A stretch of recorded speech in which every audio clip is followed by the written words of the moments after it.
Welcome to this first video in a series which will be a complete programming course for matter punching machines. Please subscribe and click the bell icon to get notifications every time a video is released.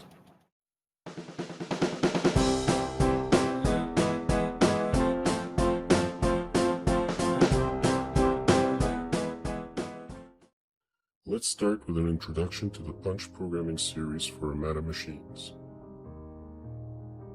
This series will cover G-code programming for punching machines. We will have separate videos for each G-code, which should make things easy to follow and also look up as a reference in the future. The goal of this series is to give both the newcomer and the experienced programmer or operator a reference on how a G-code program is constructed and what each line actually does in a program. Let's begin by understanding some basics. There have been many models of Amada punching machines through the years, but the basic concept has remained the same. The raw sheet of material is placed on the table and is pushed against the clamps and the gauge block. This is the 00 point or origin of the sheet. The clamps are then closed and will hold the material during the punching process. The table moves in two directions, X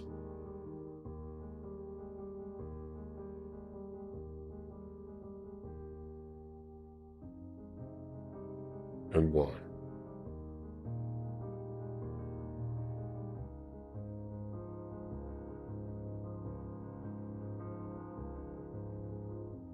There is a turret where the tools are stored, which turns to place the wanted tool under the striker.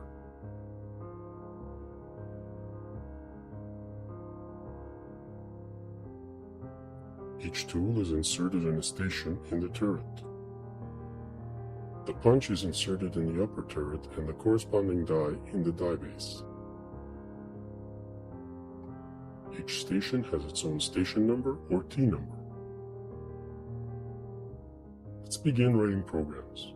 Each program is made up of 3 sections.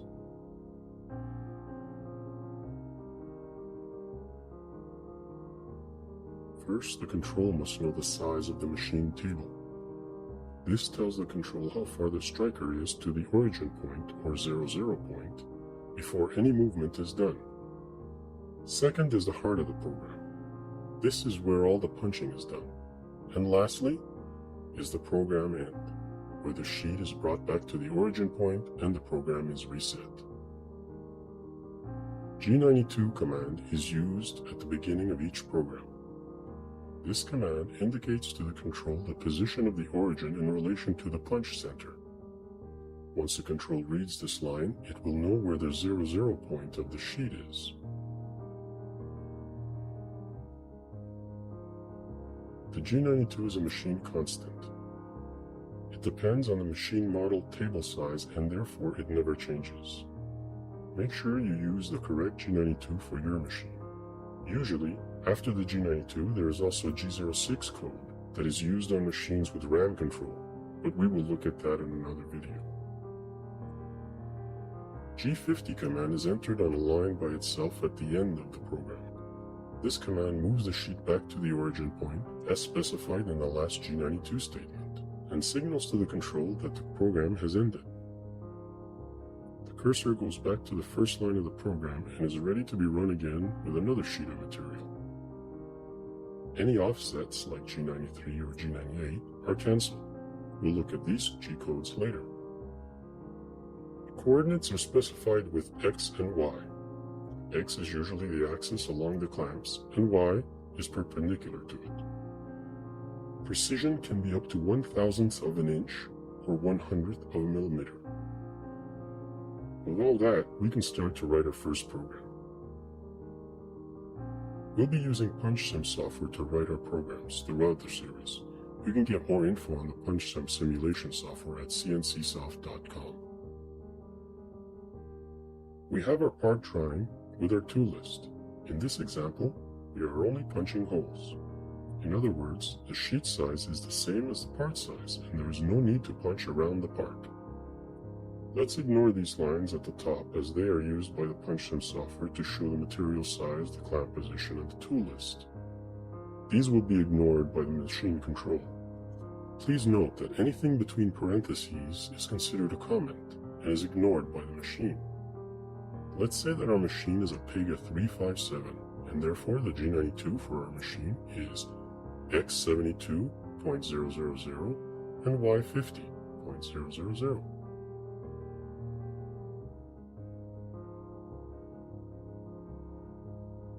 Now let's punch the half-inch holes. Let's start from the top right of the part. X20, Y12, and the tool is in station 266. So the turret will turn and bring station 266 under the striker. The material will move to bring the point X20, Y12 under the striker. Once everything is in place, the striker will punch a hole with the tool in that station. The next hole is X20, Y8. Notice that since it's the same tool, I don't need to write the tool station again.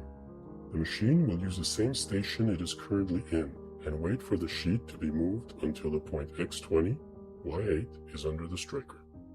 Again, one hole will be punched at that point. The last of the half-inch holes is at Y4.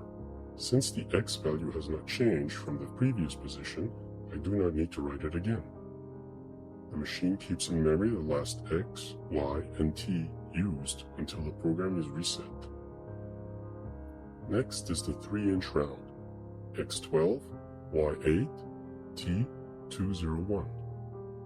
The last two holes are with the 2-inch square tool, X4, Y4, T255, and Y12.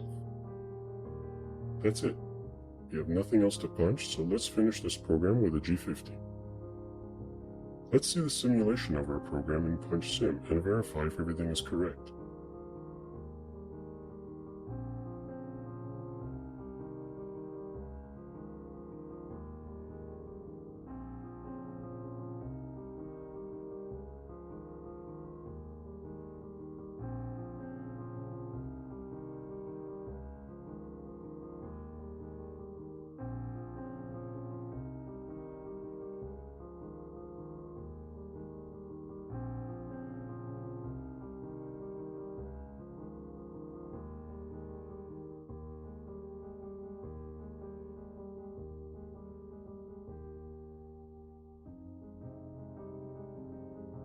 Our first program is complete and everything is perfect. We would be ready to send this program to the machine and punch our part. Before we end this video, here are some general things to keep in mind when programming. Start punching on the upper right-hand corner of the sheet in order to decrease the time of approach towards the turret.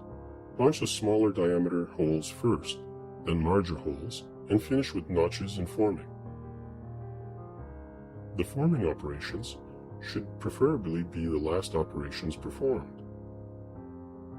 The movements of X and Y axis are generally faster than changing the station in the turret. It is therefore preferable to punch all holes of a particular tool before switching to another station of the turret. That's it for now. See you soon in the next video as we continue our punch programming course series. Please subscribe and click the bell icon to get notifications every time a video is released.